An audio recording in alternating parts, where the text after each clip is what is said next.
Hello সবাইকে, রিঙ্কুস ওয়ার্ল্ডের আরও একটা ভিডিওতে তোমাদেরকে স্বাগত। আশা করি তোমরা সবাই ভালো আছো আর আমিও খুব ভালো আছি। চলে এসেছি তোমাদের কাছে আরও একটা ভিডিও নিয়ে। তবে ট্রেলার দেখে বুঝে গেছো যে এটা কোনো ট্রাভেল ব্লগ নয়, এটা হলো আমাদের বাড়ির সরস্বতী পুজোর ব্লগ। আসলে 4 দিন ধরে আমরা সরস্বতী পুজোর আয়োজন করি, যেটাকে শর্টসের মধ্যে আনা খুবই মুশকিল। তাই জন্য ভাবলাম একটা বড় ব্লগ বানিয়ে তোমাদের সঙ্গে শেয়ার করি এবং আমারও স্মৃতি হয়ে থেকে যাক, ওই জন্যই ভিডিওটা বানানো।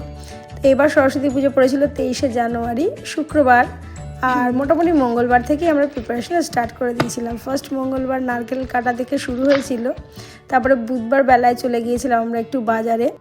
যে জিনিসগুলো আগে থেকে কিনে রাখলে কোনো প্রবলেম হবে না সেগুলো আমরা বুধবার দিন কিনে নিয়েছিলাম, যেমন দশকর্মার মাল, খাজা কদমা, তারপরে শাড়ি গামছা, এগুলো কিনে নিয়েছিলাম। আমি সরস্বতী পুজোর শাড়ি গামছা কিনি, তো কিনে নিয়েছিলাম। আমার এই চাঁদমালাটা পছন্দ হয়েছিল, কারণ ওখানে লেখা রয়েছে বিদ্যা দে মা, তাই ওটাই নিয়ে নিয়েছিলাম। তারপরে চলে গিয়েছি ঠাকুর দেখতে। গিয়ে দেখি ঠাকুর তো ভর্তি, কিন্তু অনেক ঠাকুর বুকিং হয়ে গেছে।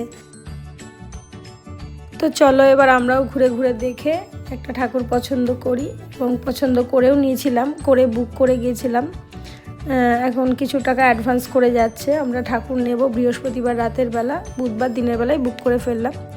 তারপরে বৃহস্পতিবার সকালবেলা ভোরবেলা গিয়েছিলাম আমরা সবজি মার্কেটে সবজি কিনতে, কারণ যেহেতু সরস্বতী পুজোর দিন আমাদের বাড়িতে প্রসাদের জন্য খিচুড়ি, লাবড়া তরকারি হয়, অনেকটাই সবজি লাগে। ওই জন্য আমরা প্রত্যেকবার ভোরবেলায় হরিতলার পাইকারি মার্কেটটায় চলে যাই। ওখানে অনেক সস্তায় অনেক টাটকা ভালো ভালো সবজিও পাওয়া যায় এবং সব রকম ভ্যারাইটি পাওয়া যায়, ওই জন্য ওখানেই চলে যাই।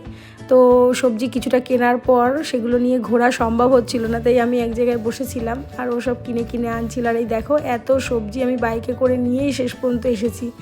সবাই বলছে হবে না, কিন্তু আমি বাইকে উঠে পড়েছি ওইভাবেই। আর তারপরে আগের দিন বেলায় আমি নাড়ু, খই, মোয়া এগুলো বানিয়ে রেখেছিলাম। সরস্বতী পুজো তো অনেক সকালবেলা হয়, ঠাকুরমশাই বলেছে 9:30 আসবে, অন্যান্য ভোগ রান্না থাকে, তো আমি এই জিনিসগুলোর জন্য আগের দিন করে রাখি। আগের দিন স্নান করে ধোয়া জামাকাপড় পরে আমি করে রাখি। আর এখন দেখো বেজে গেছে 4টে, পৌনে 4টে। এদিকে চলে এসেছে ক্লাস 10-এর স্টুডেন্টরা ঘর সাজানোর জন্য। প্রত্যেকবার ক্লাস 10-এর স্টুডেন্টরাই ঘর সাজায়, ওরা দায়িত্ব নিয়ে নেয়, ওরা নিজেদের মতো করে সাজায়, আমাদের এই ব্যাপারটা চিন্তা করতে হয় না। তো দেখো চলছে আলপনা দেওয়ার কাজ, আর এদিকে চলছে শোলা কাটিং করে বিভিন্ন ডিজাইন।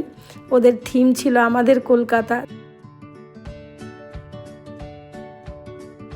তাই কলকাতার বিভিন্ন ঐতিহ্যগুলোকে ওরা শোলায় ডিজাইন করে সেগুলোকে ফুটিয়ে তোলার চেষ্টা করেছে। দুটো বানিয়েছে দেখো, রসগোল্লার হাঁড়ি, আরও অনেক কিছু বানিয়েছিল, চা, ফুচকা, দইয়ের হাঁড়ি, এই সমস্ত ওরা শোলা কেটে কেটে বানিয়েছিল।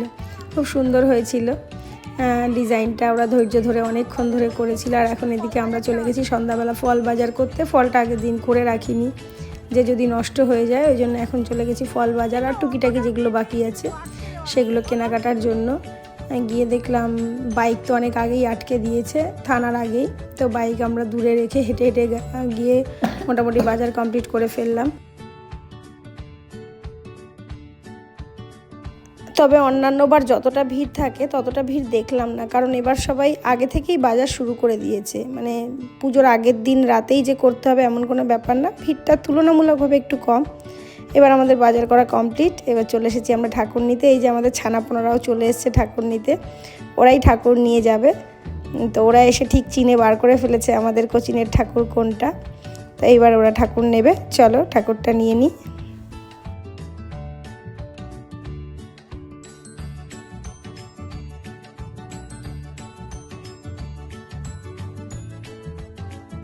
এবার মায়ের মূর্তিটা ভ্যানে তুলে নেবে, কারণ ভ্যানে করেই নিয়ে যাব, কোনো অসুবিধা হয় না। ভ্যানওয়ালাটা খুব সুন্দর করে বেঁধে নেয়, শুধু পেছনে বসে দুজন একটু ধরে রাখতে হয়, আর কোনো অসুবিধা হয় না। এরপরে বাড়ি এসে দেখি সবজি কাটা শুরু করে দিয়েছে। পরের দিন যেহেতু খিচুড়ি, লাবড়া তরকারি হয়, অনেক সবজি কাটতে হয়, তাই আগের দিনই কেটে রাখে আমার ননদ, দিদি, জায়ের বান্ধবী সবাই মিলে এই কাজটা করে দেয়, আমাকে চিন্তা করতে হয় না এই ব্যাপারে। আর এবার চলে এসেছে মা আমার বাড়িতে। মায়ের যে মূর্তির সাইজটা এর থেকে বড় আমরা নিতে পারি না, কারণ আমরা তো বিসর্জন দিই না, আমাদের 1 বছর পুরো বাড়িতেই থাকে। তো রাখার যে জায়গাটা রয়েছে, একটা আলমারির খোপ, ওই জায়গাটাতেই রাখা হয় মাকে। তো ওই জায়গাটার মাপটা এতটুকু, তাই এই মাপটাই নিতে হয়। আর এদিকে এসে দেখি ওরা আলপনাটা কমপ্লিট করে ফেলেছে। এত সুন্দর করেছে আলপনাটা, দারুণ হয়েছে আলপনার ডিজাইনটা, খুব ভালো লাগছিলো সামনে থেকে দেখতে। আর দেখি এদের সাজানো কমপ্লিট হয়ে গেছে মোটামুটি, এদের সাজাতে অনেকটাই রাত হয়ে গেছিলো, প্রায় রাত 11টা বেজে গেছে। ওদের থিম ছিল আমাদের কলকাতা, দেখো খুব সুন্দর করে সাজিয়েছে, কলকাতার ঐতিহ্যগুলোকে দিয়ে সাজিয়েছিল কয়েকটা। আর অত রাত করে শুয়েও আবার অনেক ভোরবেলা আমাকে উঠতে হয়েছে, রাতের বেলা শুয়েছিলাম প্রায় 1টা, আবার ভোরবেলা 5:30টায় উঠে কাজ শুরু করে দিয়েছি। মোটামুটি ঝড় উঠে গেছে সকাল থেকে। ঠাকুরমশাই যেহেতু 9:30টায় আসবে, তার মধ্যে আমাকে সমস্ত ভোগ রান্না করতে হবে, ওই একটা টেনশান ছিল। আমি করেছিলাম খিচুড়ি, বেগুন ভাজা, পোলাও, আলু ফুলকপির তরকারি, তারপরে চাটনি, পায়েস, লুচি, সুজি সমস্তটা, ওই জন্য আর কোনো তেমন ভিডিও ক্লিপ নিতে পারিনি। আর এদিকে দেখো আমরা স্টুডেন্টরা চলে এসছে আমাকে গুছিয়ে দেওয়ার জন্য। ওরা অত রাতে বাড়ি গিয়েও আবার সকালবেলা স্নান করে চলে এসেছে আমাকে পুজোর কাজ করে দেওয়ার জন্য। ওরা অনেকটাই হেল্পফুল, এসে সমস্ত ফল টলগুলো ওরাই কেটেছিল। তারপরে আমি ওদিকে ভোগ রান্না কমপ্লিট করে নিচে এসে ওদের সঙ্গে গোছানোর কাজটা কমপ্লিট করে ফেলেছিলাম। 9:30টায় ঠাকুরমশাই আসবে, তাই একটা বিরাট টেনশান ছিল আমার মাথায়। তো 9:30টার মধ্যেই আমার পুজোর গোছানো সব কমপ্লিট হয়ে গেছে। ওরা হেল্প করেছিল বলেই সেটা সম্ভব হয়েছে, নইলে হয়তো পারতাম না আমি করতে। তো গোছানো কমপ্লিট, এবার দেখো কেমন হয়েছে বলো কিন্তু। হ্যাঁ,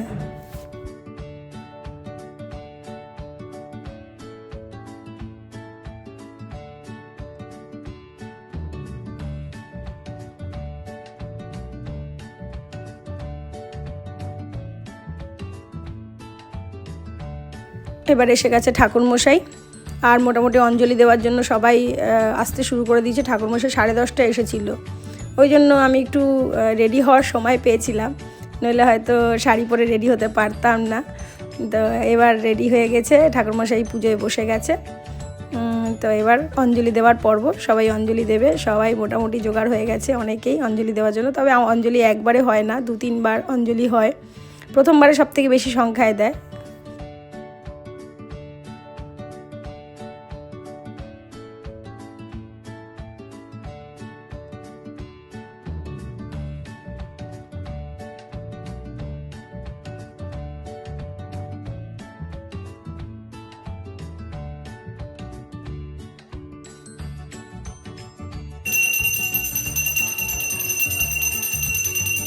বাগদেবীর আরাধনা এবার প্রায় শেষের মুখে, কমপ্লিট হয়ে গেছে। এবার আমি একটু অন্যদিকে তাকানোর সময় পেলাম, এতক্ষণে গিয়ে দেখলাম যে আমার ভাসুরের প্রায় অর্ধেক রান্না কমপ্লিট হয়ে গেছে।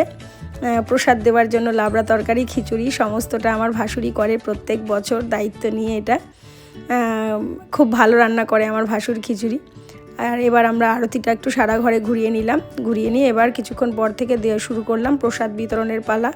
প্রসাদ দেওয়ার সময় এত স্টুডেন্ট একবারে আসে, সেই ক্লিপগুলো নেওয়া হয়নি, লাস্টের দিকে একটা ক্লিপ নিয়ে রেখেছিলাম।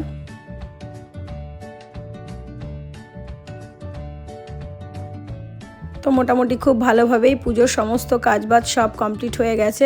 4 দিন ধরে প্রিপারেশান হয়ে শেষ পর্যন্ত কমপ্লিট হলো।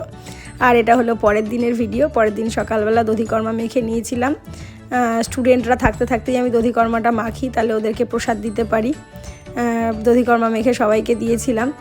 আর তারপরে আগের দিনের কিছু খিচুড়ি ভোগ, লাবড়া তরকারিও থেকে গেছিলো। তো ওদেরকে জিজ্ঞাসা করলাম যে কিরে তোরা কি খাবি প্রসাদ? তা ওরা বললো হ্যাঁ দাও। তো ওরা প্রসাদটা খেয়ে নিয়েছিল, ভালোই হয়েছে, আমার আর কোনো প্রসাদ নষ্ট হয়নি। তো আজ তবে এতটুকুই, আবার দেখা হচ্ছে নেক্সট কোনো ভিডিওতে। আর যদি ভিডিওটা তোমাদের ভালো লাগে তাহলে অবশ্যই একটা লাইক করে দিও, আর চ্যানেলটাকে সাবস্ক্রাইব করে দিও। টাটা।